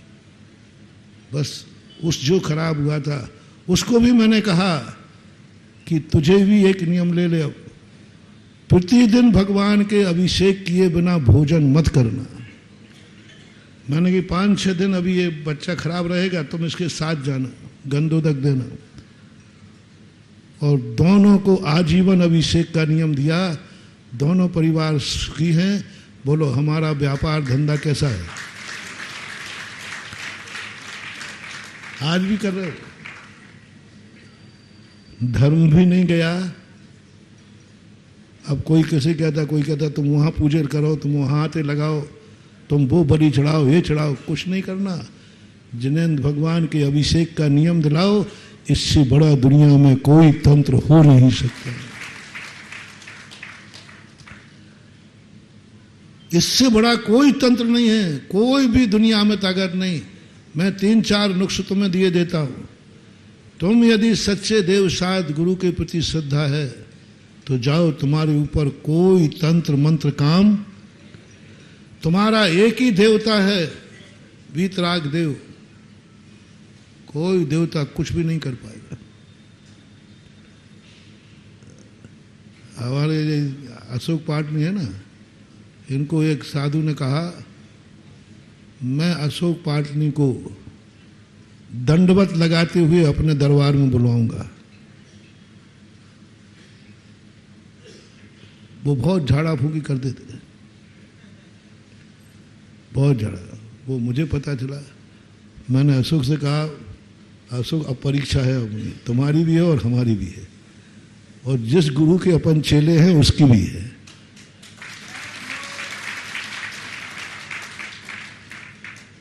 और समाचार भिजवा दिया, यदि तुमने ये कर लिया तो हम तुम्हें गुरु बना लेंगे। पूरी ताकत लगा दी। आज तक वो अपने दरवाजे नहीं बुला पाए, वो ऊपर चले गए। लेकिन सच्ची आस्था होना चाहिए। सच्चा देव साध गुरु के हृदय में स्थान हो और फिर कोई कुछ कर ले, असंभव। फिर काय का देव, काय का गुरु, काय का शास्त्र, क्या मतलब है इनसे? एक मोहल्ले में एक ही रहेगा, या तो तुम्हारा देवता रहेगा या भूत रहेगा। बोलो दोनों में से कौन है तुम्हारे हृदय में? अपने 18 दो जिनेंद्र देव को बसा लो। दुनिया की कोई ताकत नहीं है कि वहां दूसरा देव आ सके, कोई नहीं आ सकता। सिरोंज है, सिरोंज बहुत बड़ा स्थान है वहां। जब सन 1988 के लगभग की बात है, सबके चबूतरे बने हुए थे। कोई कहता ये है, कोई कहता ये है। बोले यहाँ हमारे दादाजी आते, सांप बन के आते हैं। सब पत्थर रखते थे, कुछ पत्थर मत्थर रखते हैं कुछ। कोई कुछ कहता था, कोई जैनियों के थे। और मुझे वो क्षेत्र लगा, मैंने कि बताओ इतना बढ़िया क्षेत्र है भूमि, और यहाँ बस एक चबूतरे पर मैंने कि मैं जाल के देखता हूँ। अरे लोग मेरे पर, अरे महाराज जी आप मत जाना, इसमें से सांप निकलेगा और आपको काट लेगा, आप मत जाना। मैंने कि भैया कुछ नहीं हुआ। पैर कम से कम 15 मिनट मेरे पैर पकड़ रहे। मैंने कहा भाई चिंता मत करो, मेरे पास मयूर की पिछी है और मयूर से सांप डरता है। गए, जाके खड़े हुए, सबका डर दूर कर दिया और मैंने उन सब से कह दिया एक मोहल्ले में एक ही रहेगा, अब मैं आ गया हूं, चुपचाप यहां से यदि हो तो चले जाओ और नहीं हो तो फिर कोई मतलब ही नहीं। एक शक्ति श्रद्धा होना चाहिए। हमारी श्रद्धा कमजोर है भगवान के प्रति, और इन तांत्रिकों के भूत प्रेतों के प्रति श्रद्धा ज्यादा है। ये बिगाड़ सकते हैं क्या? देखो, तुम्हारी ये श्रद्धा कम है कि मैं जिस जनेन देव का भक्त हूं वो उसका कोई नहीं बिगाड़ सकता। तुम्हारा भय ये है कि कोई भी मेरा बिगाड़। नमोकार मंत्र तुम्हारे पास है, जाओ, इतना ही काफी है। यदि तुम्हारे पास नमोकार मंत्र है तो मैं संसार के सारे देवताओं से मैं कहता हूं, सारे मिलकर के स्वर्ग के देवता आ जाओ और मुझे भी हाथ लगा के दिखा दो तो तुम्हारी हिम्मत मान जाऊंगा। हाथ लगा के टच करके दिखा दो, क्योंकि मेरे पास क्या है, बस इतना ही काफी है। नमोकार मंत्र तुम्हारे पास है, मत डरो। तुम्हें यह विश्वास नहीं है कि नमोकार मंत्र जिसके पास है उसका कुछ नहीं बिगाड़ सकता। तुम्हें यह विश्वास है कि कोई भूत मेरा कुछ भी, है ना, भूतों पर विश्वास है कि ये बिगाड़ सकता है। भूतों पर विश्वास है कि ये बिगाड़ सकता है। ये विश्वास नहीं है कि नमोकार मंत्र है तो कोई बिगाड़ नहीं सकता, कुछ नहीं बिगाड़ सकता। बात आप नमोकार मंत्र जपते रहिए, छू भी नहीं सकता, छू भी नहीं सकता। जैन दर्शन के अनुसार सीता को क्यों नहीं छू पाया? ना नमोकार मंत्र था। पूज्यवर रविशरण आचार्य महाराज उस समय वो नमोकार मंत्र की स्मरण कर रही थी, पंच परमेष्टि की शरण में चली गई। किसकी मजाल है जो हजारों देवता रावण के पास थे, कुछ नहीं मालूम। अपने खुद के अंदर एक ऐसी शक्ति, एक ऐसा विश्वास होना चाहिए, ऐसी एक विश्वास, ऐसी एक श्रद्धा जगाओ। और तुम्हारे पास, अशोकनगर वालों के पास तो, जैनियों के पास मंदिर ही नहीं है, तुम्हारे पास तो इतना बड़ा तीर्थ क्षेत्र है, जनोदय तीर्थ क्षेत्र, दर्शनोदय, इतना बड़ा तीर्थ है। कहीं मत भटको, आदिनाथ की मूर्ति अपने हृदय में बसा लो और जाओ, दुनिया को चुनौती दे दो, कुछ नहीं होने वाला। इसलिए तंत्र का जो रूप है, तांत्रिक जो रूप है, उसमें अपने जीवन को निडर करना है बस। यदि डर गए तो सब कुछ खत्म हो जाएगा। भय का डर कर गया, कोई कुछ नहीं बिगाड़ सकता, कोई कुछ नहीं कर सकता। अपने ऊपर एक ऐसी आस्था बनाओ, श्रद्धा बनाओ, और ये मत सोचो जो मैं कह रहा था, अपने व्यक्ति यदि आए हैं तुम्हें दुख दे रहे हैं, कभी भी हो मोटिवेशन, जो व्यक्ति तुम्हें दुख दे रहा हो, समझ लेना वो पूर्व भव का कोई ना कोई बैरी है जो अपना बन के तुम्हें दुख दे रहा है। दुखी मत होना। इसी बात को लेकर के अपन साइड में चले गए थे। वो तंत्र विद्या की है, उसने दुखी मत देना। गाली दी है, उसने दुखी मत होना। उसने तुम्हारी निंदा इसलिए की है, बुराई की, कि तुम्हारी नींद हराम हो जाए, तुम अशांत हो जाओ। तुम कभी अशांत मत होना।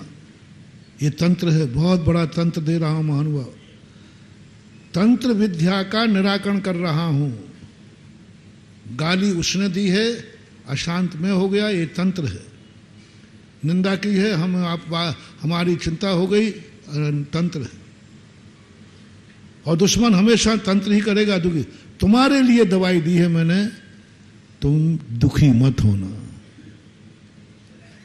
तुम परेशान मत होना, तुम अपनी जिंदगी को इतना पवित्र करना, इतना खुश रहना, और हो सके तो जैसे मैंने तंत्र की बात बताई ना, ठुकरा देना, कुछ नहीं होगा, घबराना नहीं। वो अटैक करेगी, सामने वाले जिसने किया है उसको अटैक करेगी। तुमने गाली दी है, आप गाली को एक्सेप्ट मत करना, वो गाली उसी को जाके लगेगी। उसने कहा है कि सत्यानाश हो जाए तेरा, कह सकता है। दुश्मन ऐसी बातें बोलते हैं कि नहीं? बोलते ही हैं। उसका सत्यानाश हो जाए, उसका नाश हो जाए, उसकी दुकान में आग लग जाए, जो जो कहते हैं। मेरे भक्तों, बिल्कुल मत डरना।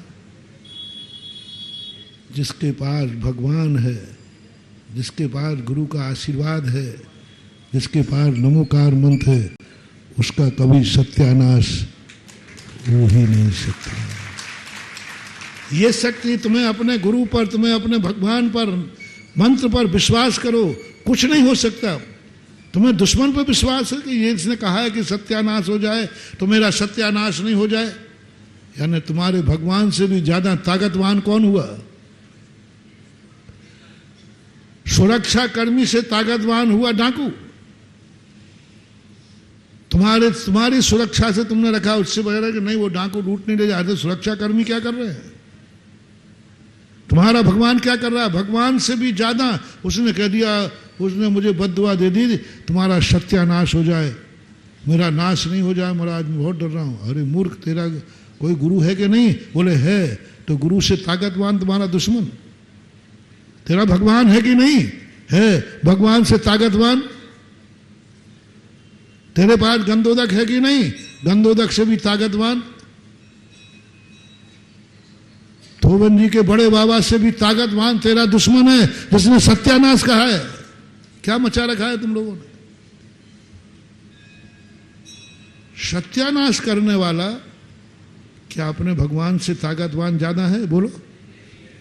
गुरु से ज्यादा ताकतवान है? फिर क्यों डर रहे हो? हृदय में गुरु को रखो, भगवान को रखो, और कह दे तू कितना भी कर ले, जब तक मेरे हृदय में भगवान है, गुरु है, गुरु का आशीर्वाद मेरे ऊपर है, तू मेरा बाल बांका नहीं कर सकता। जैसे ही तुम्हारे अंदर से आवाज शुरू हो जाएगी, पता कर लेना उसका नाश होना शुरू हो जाएगा। बस तुम डरना मत, तुम डरना मत। तुम्हें एक ही बात कहना है, मेरे भगवान से बड़ा कोई, मेरे गुरु से बड़ा कोई, मेरी भक्ति से बड़ा कोई, मेरे मंत्र से बड़ा कोई, मेरे भक्तांबर से बड़ा कोई, मेरी पूजा से बड़ा कोई, मेरे गंधोदक से बड़ा कोई नहीं हो सकता। बस ये सिद्धांत तुम कर लो, बाकी सब मेरे ऊपर छोड़ दो। बस तुम्हें एक सिद्धांत करना, उसमें डगमगा गए मैं कुछ नहीं कर पाऊंगा। तुम्हें डरवागा नहीं, वो बहुत खतरनाक शत्रु है महाराज जी। भगवान से बड़ा है क्या? बस क्यों तुम इतने घबराते हो? क्या तुम्हारे धर्म से बड़ी है वो गाली? तुमने उत्तम क्षमा धर्म माना है, तुम साधु हो, तुमने साधना की है, तुमने साधना की है। क्या तुम्हारी साधना से बड़ी दुश्मन की गाली है? बोलो। उसने हमें गाली दी, आपको दी, किसी को दी, उसने तुम्हारी निंदा की, और तुम्हारी पवित्रता तुम्हारे पास है, तुम्हारा धर्म तुम्हारे पास है, रत्नत्रय तुम्हारे पास है, जो तुम्हें खुद मालूम है कि तुम कितने पवित्र हो। तुम्हें खुद मालूम है कि मैं कितना पवित्र हूं, और तुम दुश्मन से डर रहे हो कि वो मुझे बदनाम कर रहा है, मेरी बदनामी हो जाएगी। कुछ नहीं होगा महानुभाव, तुम्हें अपनी पवित्रता पर विश्वास करो। सीता अग्नि में कूद गई, किस बात पर?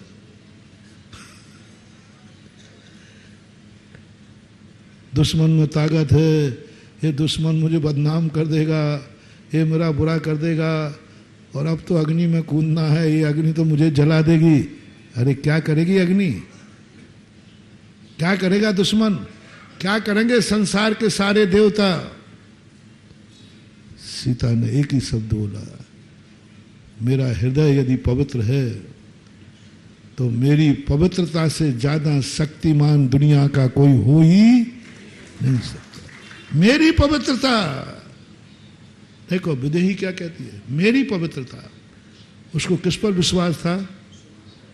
बोलो ना, अपनी पवित्रता, अपने मन पर। मेरे मन में कभी मेरी मन की पवित्रता कभी खंडित नहीं हुई। मेरे मन में कभी कभी कोई विकार भाव, मेरा मन पवित्र है, मेरा वचन पवित्र है, मेरी काया पवित्र है, और मुझे अपनी पवित्रता पर विश्वास है। पवित्रता से बड़ी दुनिया की कोई ताकत, अग्नि कभी पानी नहीं बन सकती। आज का विज्ञान की कोई ताकत नहीं है। अग्नि को विज्ञान पानी बना सकता है? कोई नहीं बना सकता, बिल्कुल विरोधी है। लेकिन एक आत्मा की पवित्रता, सबको मालूम है, अग्नि कुंड क्या बन गया? विदेही के जैसे ही कदम रखा, सारा अग्नि की जो लकड़ियां थी वे कमल की फांखड़ी बन गई, और अग्नि कुंड पानी से लबालब भर गया। क्या ताकत है? किसमें ताकत है? किसमें ताकत है? अपने में ताकत है। पर तुम डरना मत, अग्नि देखकर डरना मत, ये अग्नि जला देगी। दुनिया की शक्तियां देख के डरना मत। यदि तुम्हारे पास शक्ति है, पवित्रता की हुई, धर्म की हुई, भगवान की हुई, XYZ जो भी तुम्हारे पास है, बस उसको साक्षी करना दो, सबको छूट दे दो। कुछ नहीं होने वाला। तंत्र विद्या है सब। डर गए तो बस गए काम से, अशांत हो गए तो गए काम से। दुश्मन ने गाली दी, हम अशांत हो गए, गए काम से। वो सफल हो गया। अशांत करना था, अपन को नहीं होना। यही तो साधु साधना करता है। साधु को कर्म भी अशांत नहीं कर पाते। कर्म भी, इसलिए तो कर्मों को दुश्मन कहा। कर्म जब भी उदय में आएगा तो वो हमें अशांत करेगा, उसका नेचर है। वो मुझे बांधेगा, कल सोने और पौने बेड़ी कही थी ना, वो अशांत करेगा। साधु कहता है, रे कर्म तू मेरा दुश्मन है, तू जीत जाए मैं हार जाऊं, तू जड़ है मैं चेतन हूं, तू अज्ञानी है मैं ज्ञानी हूं, और इस समय मैं साधना में हूं।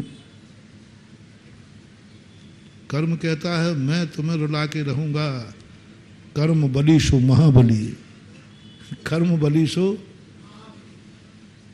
साधु कहता है व्यर्थ रहेगा तेरा ये कर्म, कुछ नहीं कर पाएगा तू मुझे। कर्म इतनी तेजी से आया, इतनी तेजी से आया, कर्म ने सिर पर सिगड़ी रखवा दी। इतनी तेजी से आया कि शेरनी भेज दी नोचने के लिए। शेरनी सुकौशल महाराज के शरीर को नोच रही है। कर्म कहता है चिल्लाएगा ये, चीखेगा ये, बचाओ बचाओ कहेगा। चरम सीमा पर दुख, इससे बड़ा दुख क्या होगा? जिंदा में शरीर का मांस नोचा जा रहा है। कर्म का खेल देखना। कर्म कहता है चीख मारेगा तू, ध्यान रखना, चिल्लाएगा, सारी साधुता तेरी ठिकाने लग जाएगी। इतना दुख दिया कर्म ने, पूरे शरीर का मांस नोच लिया जिंदा में। अग्नि लगा दी, गरम सिगड़ी रख दी सिर के ऊपर गज कुमार को। पांडवों को लोहे के आभूषण पहना दिए गरम।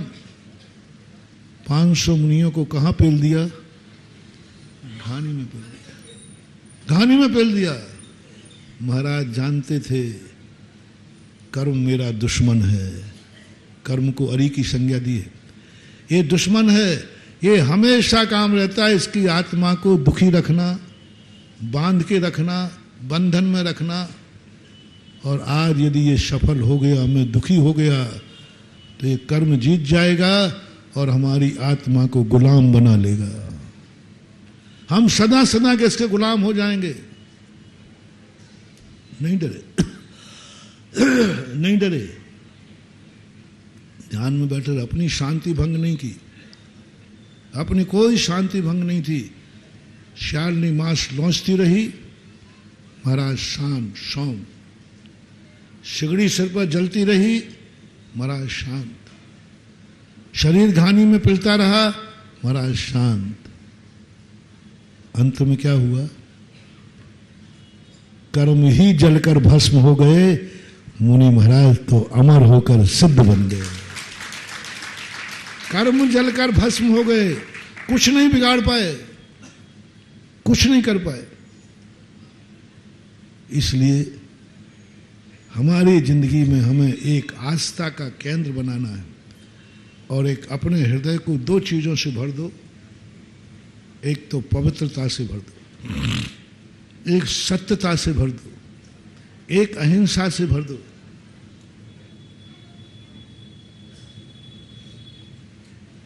मोटिवेशन दे रहा हूं। ये जो हम लोग व्रत वगैरह है ना, ये प्रतिमाएं हैं, मुनि व्रत हैं, ये इसमें कम शक्ति मत समझना। ये जो शील व्रत आदि, इनमें कम शक्ति मत समझना। ऐसी शक्तियां हैं महानुभाव कि पूरे 3 लोक के सारे देवता मंत्र तंत्र एक तरफ खड़े कर दिए जाएं। और एक छोटा सा भी व्रत है, एक छोटा सा भी व्रत है। अनंत 14 के दिन हिंसा नहीं करूंगा, बात खत्म। राजा है, राजा ने भी फांसी बोल दी, समुद्र में फेंक दिया। एक छोटी से अहिंसा व्रत के कारण से वो चांडाल की भी जय जयकार हो गई। एक छोटा सा व्रत, अपने पास तो बहुत बड़े बड़े व्रत हैं। 1 मार्च 14 के दिन बस आप सबसे मेरा कहना है, अपनी जिंदगी को बस हृदय में अहिंसा से भर दो। मैं किसी को भी संकल्प पूर्वक नहीं मारने का भाव करूंगा, किसी को भी मारने का भाव नहीं करूंगा, बस संकल्प। कोई मुझे मारने आएगा तो मारना पड़े, वो नहीं कह रहा हूं। विरोधी हिंसा का त्याग नहीं करा रहा हूं, आपके गृहस्थ की बात बता रहा हूं। मैं किसी भी जीव को मारने का भाव नहीं करूंगा, बस मैं कभी झूठ नहीं बोलूंगा। ऐसा झूठ जिससे दूसरे की जिंदगी बर्बाद हो जाए, दूसरे की बदनामी हो जाए, दूसरे की इज्जत धूल में मिल जाए, ऐसी बात मैं अपने मुंह से नहीं निकालूंगा। सत्य अपी, सत्य भी है या असत्य भी है। मेरे बोलने के बाद उसकी इज्जत धूल में मिल जाएगी, उसका परिवार उजड़ जाएगा, उसकी जिंदगी खत्म हो जाएगी, वो जिंदा ही नहीं रह सकेगा, कभी गर्दन नहीं उठा सकेगा। ऐसे शब्द मैं कभी नहीं बोलूंगा, हृदय में बसा लो। भीख मांग लूंगा, लेकिन कभी किसी की चोरी करने का भाव नहीं करूंगा। भूखे मरेंगे तो मर जाएंगे, चोरी तो नहीं करूंगा, व्यभिचार तो नहीं करूंगा, चाहे भले कुछ भी हो जाए। परिग्रह में भी हम इस तरीके से परिग्रह नहीं जोड़ूंगा जो मेरे कुलाचार और धर्माचार के विरुद्ध है। चाहे भली मुझे सोना मिलेगा, लेकिन मैं अपने कुल और धर्म के विपरीत ऐसी धंधा नहीं करूंगा, ऐसी आजीविका नहीं चलाऊंगा कि शराब का बियर खोल लो, बहुत फायदा होगा, बहुत जो भी होते हैं गलत कार्य नहीं। ये 5 अणुव्रत हृदय में धारण कर लो। और जो अणुव्रत धारण नहीं करते हैं उनसे कहना है, अपने हृदय में अपने भगवान को स्थापित कर लो और एक बात समर्पित कर दो, मेरे भगवान के अलावा से ताकतवान दुनिया में कोई है ही नहीं, था नहीं, है नहीं, और बस इतना सा कर लो, बस और कुछ नहीं करना। यदि उनसे बड़ा ताकतवान कोई है तो तुम बेटा मरोगे, तुम्हारा फैसला तुम्हारे हाथ। तुम डर रहे हो, नहीं नहीं भगवान क्या करेगा, वो तो बहुत दुष्ट है, वो तो बहुत दुष्ट है, वो भगवान कुछ नहीं कर पाएंगे, इनके पास तो कुछ भी नहीं, उसके पास तो बहुत शस्त्र हैं, तो तुम मरोगे। तुम्हें एक निर्णय लेना है। मानतुंगाचार्य कहते, जो मेरा देवता है उससे बड़ा ताकतवान दुनिया में कोई नहीं। दूसरा, आपका गुरु, आपके गुरु में कितनी ताकत है, फैसला आपको करना है। गुरु से मत पूछना महाराज जी आप में कितनी ताकत है, मेरे में तो कोई ताकत नहीं है। जो तुम्हारे काम आ सके। लेकिन तुम बताओ तुम्हारे गुरु में कितनी ताकत है, उनके आशीर्वाद में कितनी ताकत है। निर्णय तुम करो, मैं क्यों करूं। यदि तुमने ये कह दिया मेरे गुरु से बड़ा संसार में कोई है नहीं और जिस पर उनका आशीर्वाद है संसार का कोई व्यक्ति बाल बांका नहीं कर सकता, ये फैसला करो, फैसला कर लो, ये निर्णय कर लो और ये निर्णय करके दे दो चुनौती सारी दुनिया को, सारी दुनिया को दे दो। आपके पास कोई मंत्र है, झाप है, नवोकार मंत्र है कि नहीं? आउट है तो बोलो उसकी ताकत कितनी है। मैं नहीं पूछूंगा, मेरे से मत पूछना। और आज आप बता दो कितनी ताकत है, मैं 1 किलो की के 2 नहीं मानूंगा, नहीं। तुम बताओ कि तुम जिस मंत्र की माला फेर रहे हो उसकी ताकत कितनी है। यदि तुम्हारा फैसला हो गया इससे बड़ी ताकत किसी में हो ही, वो नमोकार मंत्र मेरे हृदय में, जाओ कह दो दुनिया में। कई लोग कहते महाराज जी आप जब बोलते हो तो आपको थोड़ा बहुत भी डर नहीं लगता, कहीं कोई भूत मूत आ ही गया सही में तो। बहुत सारे लोग कहते महाराज जी आप जो बोलते तो आपके बोलने से मैं डर जाता हूँ, कहीं महाराज जी को कोई आपने कह दिया सारे तांत्रिक मांत्रिक आ जाओ रे। महाराज जी हमें बहुत डर लग रहा है, आप ऐसी चुनौती दे रहे हो और कहीं कोई आ गया तो आपको कुछ कर देगा, आपको कुछ कर देगा। ओ महाराज जी आप मत बोला करो, मत बोला करो, कोई आ गया तो। और इतने दिलेरी से बोलते हैं तो महाराज जी तुम्हें डर ही नहीं लगता थोड़ा बहुत? क्यों डरूं, क्यों डरूं? मेरा निर्णय है कि मेरा व्रत, मेरा धर्म इतना पवित्र है कि इस पवित्रता को अग्नि भी कुछ नहीं कर सकती, उसे भी नीर का कुंड बनना पड़ेगा। मेरा धर्म पवित्र है, तुम्हारा नहीं कह रहा हूं, जैन धर्म नहीं कह रहा हूं मैं। कौन सा धर्म कह रहा हूं बोलो ना? मेरा धर्म, मेरा धर्म, मेरा रत्नत्रय, मेरा धर्म, मेरा सम्यक दर्शन, मेरा अहिंसा, मेरा सत्य, मेरा चौर्य, मेरा ब्रह्मचर्य, मेरा अपरिग्रह, ये सब मेरे व्रत हैं। मुझे दुनिया के व्रतों पर विश्वास नहीं है, मुझे महावीर के व्रतों पर विश्वास नहीं है कि महावीर के पास 5 महाव्रत थे, उनकी शक्ति है। मुझे अपने व्रतों पर विश्वास है, मुझे अपने व्रत पर विश्वास है, मुझे अपनी पवित्रता पर विश्वास है, मुझे अपने सत्य पर विश्वास है। इसी विश्वास के बल पर आज तक कोई मेरा कुछ बिगाड़ नहीं पाया और कल भी बिगाड़ नहीं पाएगा। दूसरी शक्ति बताओ, मेरा जनेंद्र, मेरा गुरु, मैं मानते ही नहीं, मेरे से गुरु के आशीर्वाद से बड़ा कोई है ही नहीं। मैंने अभी शिविर में कहा था ना, कोई कुछ नहीं बिगाड़ पाएगा शिविर पर, क्योंकि बिगाड़ने वाली की शक्ति मेरे गुरु के आशीर्वाद से बड़ी नहीं है। जिस शिविर को गुरु ने आशीर्वाद दिया हो, हम गुरु के आशीर्वाद पर संदेह करें? संदेह करें हम? संभव नहीं होता। मुझे विश्वास है उस आशीर्वाद से बड़ा दुनिया में कोई है ही नहीं। समय हो रहा है, नहीं तो आज बहुत अच्छी अच्छी बातें याद आ रही हैं, जीवन में बहुत घटना घटी, लेकिन उन सब का मेरा दृढ़ होने का मूल कारण है कि मुझे भगवान पर विश्वास नहीं है, मुझे मेरे भगवान पर विश्वास है। मेरे, तुम्हारे नहीं। तुम्हारे तुम जानो, तुम्हारा काम जाना, मैं क्या करूं? तुम्हारा बाप तुम्हारा है, हमारा बाप हमारा है, मैं क्या करूं?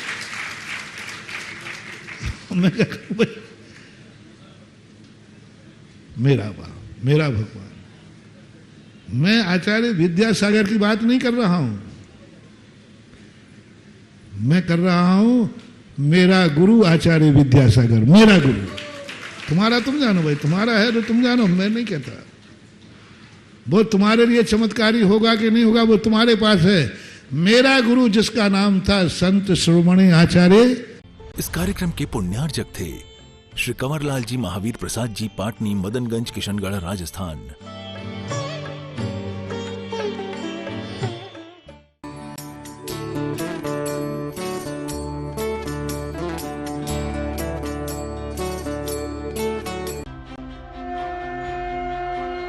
आप देख रहे हैं